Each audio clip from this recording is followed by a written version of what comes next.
Hello दोस्तों, मैं हूं रमाशंकर। आपके इस यूट्यूब चैनल पर आपका स्वागत है। हम पिछली क्लास के केमिस्ट्री में मिश्रण के बारे में हमने पढ़ चुका था। मिश्रण के प्रकार कितने होते हैं और मिश्रण के हेटेरोजेनियस होमोजेनियस के बारे में हमने बताया था। ये लगभग जो पॉइंट है ये समाप्त हो गया था। इसके बाद जो टॉपिक आती है दोस्तों, वो आता है एटम आता है। हम एटम के बारे में आज क्या करेंगे, चर्चा करेंगे, डिस्कस करेंगे। ये एटम होता क्या है और इस एटम की थ्योरी किसने दिया ये भी हम लोग जानेंगे। और इसकी परिभाषाएं, तमाम सारे इसके पार्ट्स ऑफ एटम के बारे में जानेंगे। जनरली जैसे इलेक्ट्रॉन होते हैं, प्रोटॉन होते हैं, न्यूट्रॉन होते हैं, इस सब के बारे में हम लोग थोड़ा सा डिस्कस करेंगे। और उसके बाद बहुत सारे एटम और भी आते हैं जो सारे एटम से मिलकर के क्या बनते हैं, एलिमेंट बनते हैं। और एलिमेंट के बारे में भी थोड़ा सा डिस्कस करेंगे। तो आते हैं दोस्तों, हम लोग पढ़ते हैं एटम।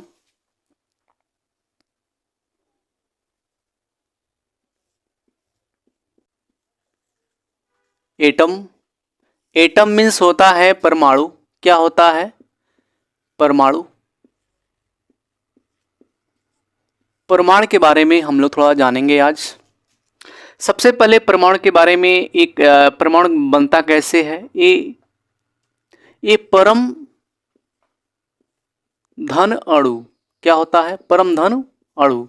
परम और अणु से, परम मतलब होता है कि बहुत सारे अणु मिलकर क्या बनते हैं, परमाणु बनते हैं। ये छोटी सी डेफिनेशन थी। लेकिन अगर हमको थोड़ा सा अच्छे से बताना रहे तो हम ऐसा भी कर सकते हैं, प्रत्येक पदार्थ छोटे छोटे कणों से मिलकर ये बना होता है। तो हम इसको इंग्लिश में भी ऐसे लिख सकते हैं,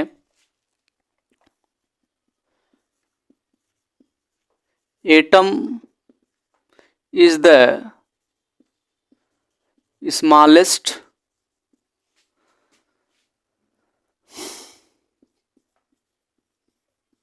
particles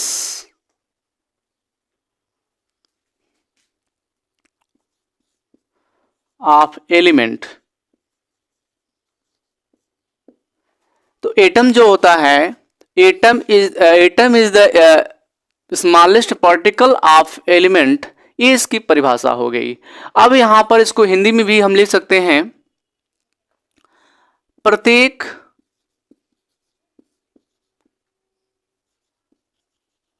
पदार्थ छोटे छोटे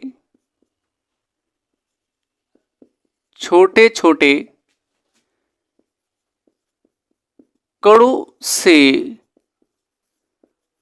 मिलकर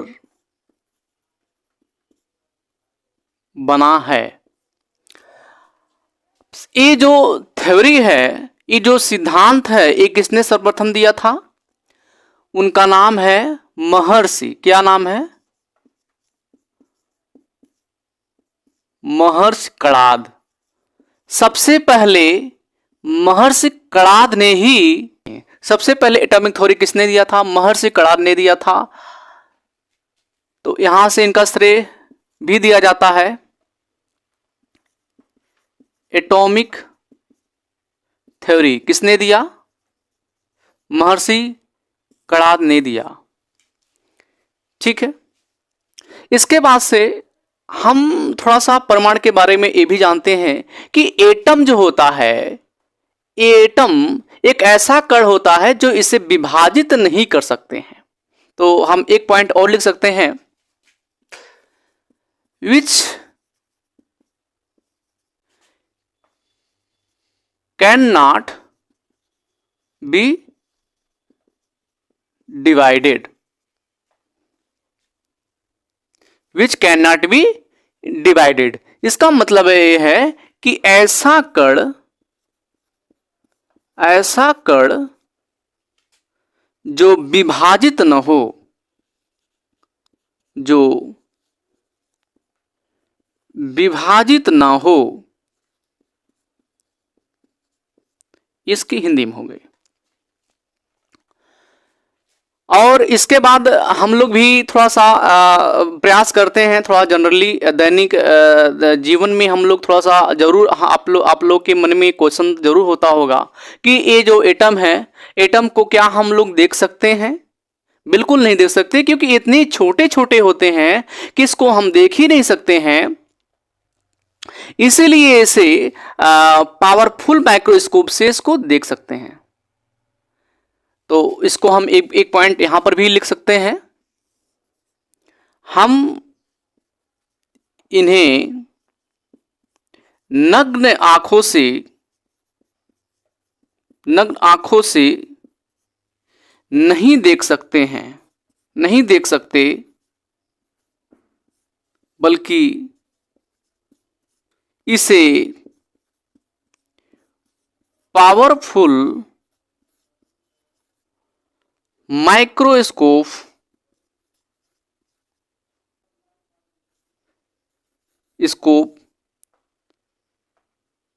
से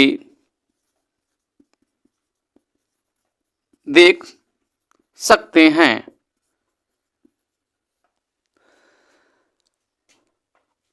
ये जो है दोस्तों, इन्हें हम नग्न आंखों से तो नहीं देख सकते, बल्कि इसे पावरफुल माइक्रोस्कोप से देख सकते हैं। अगर इसका एग्जाम्पल की बात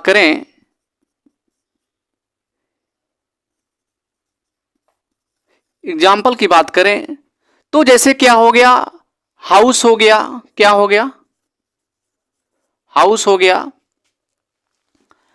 और इसके बाद से ये जो मार्कर्स जो लिख रहे हैं, ये भी क्या है, एक मैटर है। अगर मैटर है तो जो है किसी से पदार्थ से मिलकर बना हुआ है, तो इसके अंदर जरूर न कोई एटम होगा, है ना। तो यहां पर मार्कर भी एग्जाम्पल में लिख सकते हैं। पेन है, कंप्यूटर है। तो ये जो है इसके ईटीसी, मैं क्या लिख दिया, ईटीसी हो गया। एक पॉइंट हमको और थोड़ा समझ में आती है कि जो जितने भी सॉलिड होते हैं, लिक्विड होते हैं, गैस होते हैं, ये भी क्या है, एटम ही है। और तीनों कंपोज भी हो सकते हैं। तो ये जो कंपोज होकर एक नया ऑब्जेक्ट बनाते हैं, तो वो भी क्या होता है, जो एग्जाम्पल बनेगा तो वो भी क्या होगा, वो एटम ही होगा। तो यहां से एक पॉइंट हम और लिख सकते हैं। अगर by the way liquid form में है, सॉलिड फॉर्म में है, या फिर गैस के फॉर्म में है, तो ओ मेरा क्या होगा, एटम ही होगा। क्या होगा, एटम ही होगा। अगर बाय द वे ये कंपोज हो जाते हैं,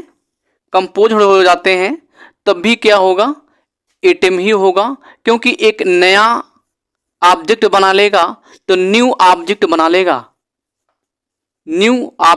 लेगा, नया कोई पदार्थ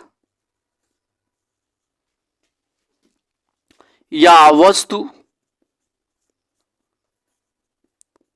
बना लेगा। तो वो भी क्या होगा, वो है एटम ही होगा। तो दोस्तों हमने इसके बारे में बता दिया कि एटम का जो एटम्स होता है, एटम का जो हिंदी में अर्थ होता है परमाणु होता है। परम धनु अणु से मिलकर के ए बड़ा हुआ मतलब बनता है ना। तो परम मतलब बहुत सारे, अणु मिलकर के जो है एटम बनता है। Atom is the smallest particle of element, और प्रत्येक पदार्थ छोटे छोटे कणों से मिलकर ए बना होता है। और एक पॉइंट और है, थोड़ा जान लीजिए कि which can not be divided, एक ऐसा कण जो विभाजित न हो। जैसे फॉर एग्जांपल हाउस हो गया, मार्कर हो गया, पेन हो गया, कंप्यूटर हो गया, एटीसी हो गया, बहुत सारे दुनिया की जितने भी वस्तुएं हैं सभी सारे एटम से मिलकर के बने हुए हैं। तो यहाँ पर लिक्विड फॉर्म में है, सॉलिड फॉर्म में है, गैस फॉर्म में है, वो भी मेरा एटम ही होगा। अगर इसको तीनों को कंबाइन कर दें, मतलब कंपोज कर दे, तो वो भी क्या बना लेगा, एक नया ऑब्जेक्ट बनाएगा। वो भी नया पदार्थ जो है वस्तु बना लेगा, वो भी क्या होगा, वो एटम ही होगा। क्या होगा, वो एटम ही होगा। और सबसे पहले एक बात और है, इनके बारे में थोड़ा बता देते हैं। ये जो है ऐसे साइंटिस्ट है कि सबसे पहले एटॉमिक थ्योरी का इन्होंने बताए थे। इसके बाद से बहुत सारे कुछ ब्रिटिशियन थे, कुछ अमेरिकन थे, उसके बाद आते हैं। तो उसके बाद जो एटॉमिक की जो है स्ट्रक्चर और उसके बारे में बताते हैं। तो सबसे पहले किसने बताया था, महर्षि कणाद ने बताया था। अब दोस्तों, अब इसके बाद से हम लोग पार्ट्स ऑफ एटम के बारे में थोड़ा जान लेते हैं कि ये इसके पार्ट के जो एटम होता है इसका पार्ट क्या होता है। ठीक है। जैसे अगर मैं एग्जांपल के बारे में बात करूं तो इलेक्ट्रॉन हो गया, प्रोटॉन होगा, न्यूट्रॉन हो गया, ये सब सारे क्या है, एटम का क्या है, पार्ट है। आइए दोस्तों हम लिखते हैं।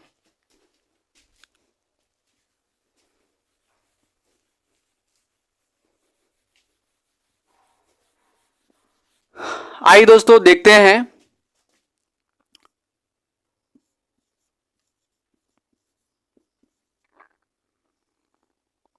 Parts of atom. जैसे क्या हो गया, इलेक्ट्रॉन हो गया,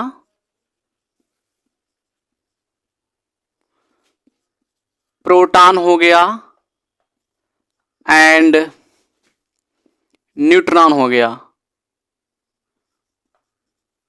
न्यूट्रॉन आर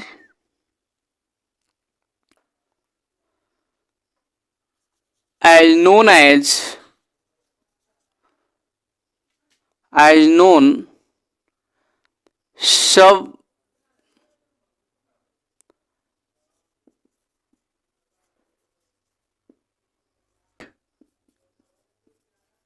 पार्टिकल्स। इसे सब एटॉमिक पार्टिकल्स के नाम से भी इसे जानते हैं। मैंने क्या कर दिया, इसको अंडरलाइन कर दिया। तो यहां पर मैं बता दूं दोस्तों कि ये मेरा क्या है, न्यूक्लियस है। क्या है, इस न्यूक्लियस है। इस न्यूक्लियस में प्रोटॉन भी है और न्यूट्रॉन भी है। इस न्यूक्लियस के बाहर अगर हम बारे में बात करें तो ये जो एरिया है, ये जो एरिया है,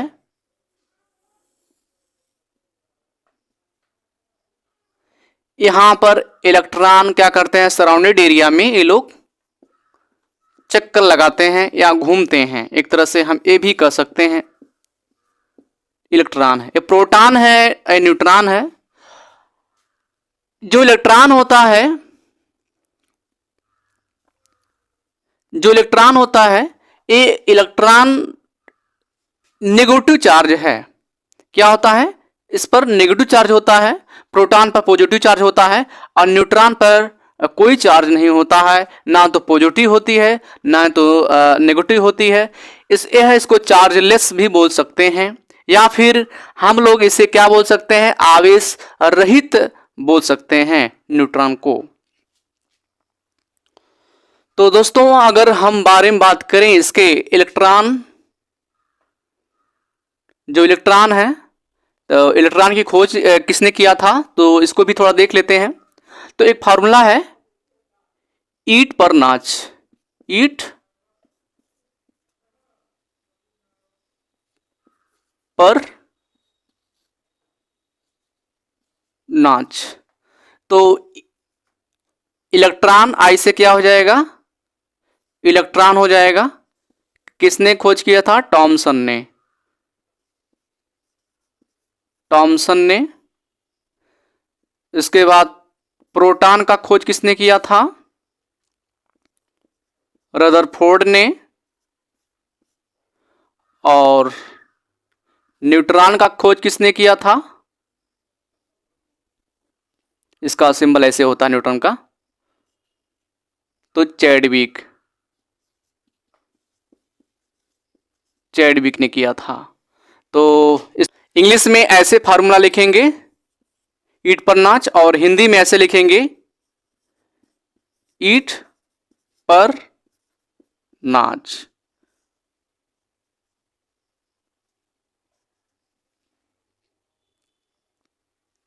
तो ईट पर नाच, ईट ई से जो क्या इलेक्ट्रॉन हो जाएगा, टी से टॉमसन हो जाएगा, यहाँ पर पी से प्रोटॉन हो जाएगा, और आर से रदरफोर्ड हो जाएगा, न्यूट्रॉन हो जाएगा, एन फार से से चैडविक हो जाएगा। चलते हैं दोस्तों, अब एटम के बारे में कुछ और थोड़ा जानकारी प्राप्त कर लेते हैं, ठीक है।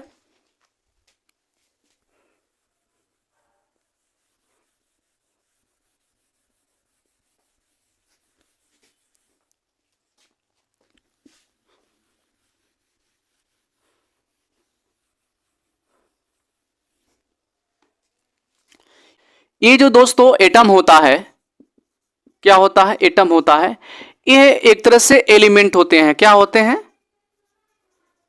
एलिमेंट होते हैं। एलिमेंट से क्या बनते हैं, कंपाउंड बनते हैं।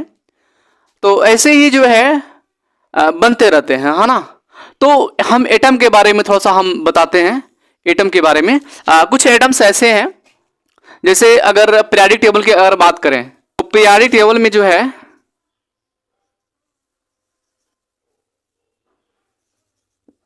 पीरियोडिक टेबल में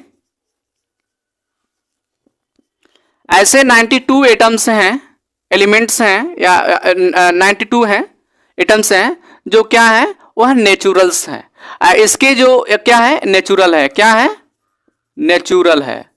और इस 92 के प्लस की बात करें, यानी एबव की बात करें, तो ये सब सारे क्या है, ये नेचुरल ना होकर के मेड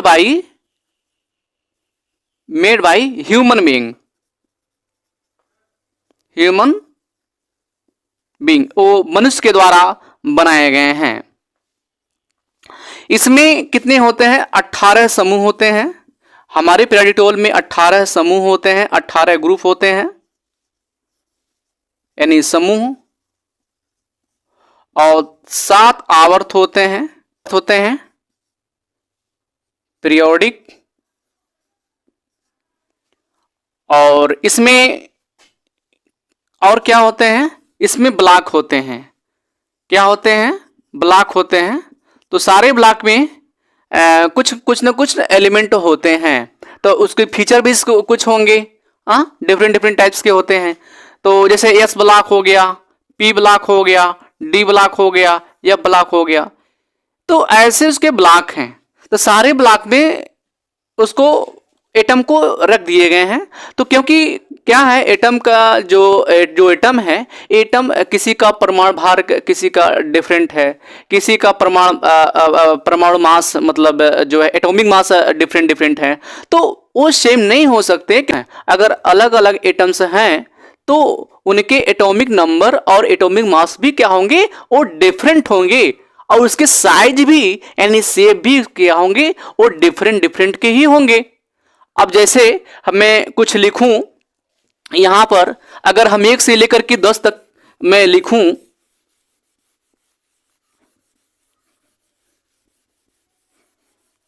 एटम पीरियोडिक टेबल के 1 से 10 तक मैं लिखूं, यानी हमको कहां तक लिखना है, 1 से लेकर के 10 तक के। तो यहां पर क्या, यहां पर एक फार्मूला है, हा ही ली बे बक नोफ नी। तो हा से H हाइड्रोजन हो जाएगा, ही से हीलियम, ली से लिथियम, और बी से बेरिलियम, बोरान बी से, उसके बाद क से कार्बन, नोप से NOF, नोप से क्या हो जाएगा, नाइट्रोजन, O से ऑक्सीजन, और F से फ्लोरीन, N से नियान। ये सब क्या है, सारे एटम्स हैं। अब देखिए यहां पर क्या है कि इसके जो है एटम्स, इसको जो एटम है, एटॉमिक नंबर है, इसका 1 है, इसका 2 है, इसका 3 है, इसका 4 है, इसका 5 है, 6 है, 7 है, 8 है, 9 है, 10 है। अगर हम एटॉमिक मास की बात करें तो इसका 1 है, इसका 4 है, इसका 7 है, और इसका इसका 7 है, इसका 9 है, और इसका जो है 10 है, इसका 12 है, और इसका 14 है, और इसका जो है 16 है, फ्लोरीन का 19 है, और नियॉन का 20 है। तो यहाँ पर आपको क्या देखने को मिल रहा है, एटॉमिक नंबर डिफरेंट है, और एटॉमिक मास भी क्या डिफरेंट है। तो आगे आने वाले समय में मैं बताऊंगा कि एटॉमिक मास क्या होता है, एटॉमिक नंबर्स क्या होते हैं, सारे एटम्स क्या होते हैं। और पीरियोडिक टेबल में जितने भी हम बारे में अभी कुछ थोड़ा सा हल्का फुल्का बताए हैं, पूरा हम क्या बताएंगे, आप लोग को डिस्कस करा देंगे। और जान लीजिए पीरियोडिक टेबल एक ऐसा केमिस्ट्री का पोर्शन है, अगर कोई कितनों पढ़ ले, अगर इसको ना पढ़े तो समझ लिए इसके बिना क्या है, अधूरा ही अधूरा है। तो हम आने वाले समय में ज़रूर पढ़ाएंगे और एकदम जान लीजिए कि बहुत बेहतरीन एक फार्मूलाज है मेरे पास, उसको मैं आपको दूंगा, वह देख करके ही याद हो जाएगा, ठीक है ना। तो मैं बताऊंगा आने वाले समय में, ठीक है। तो चलते हैं बस आज यहीं तक। जय हिंद, जय भारत।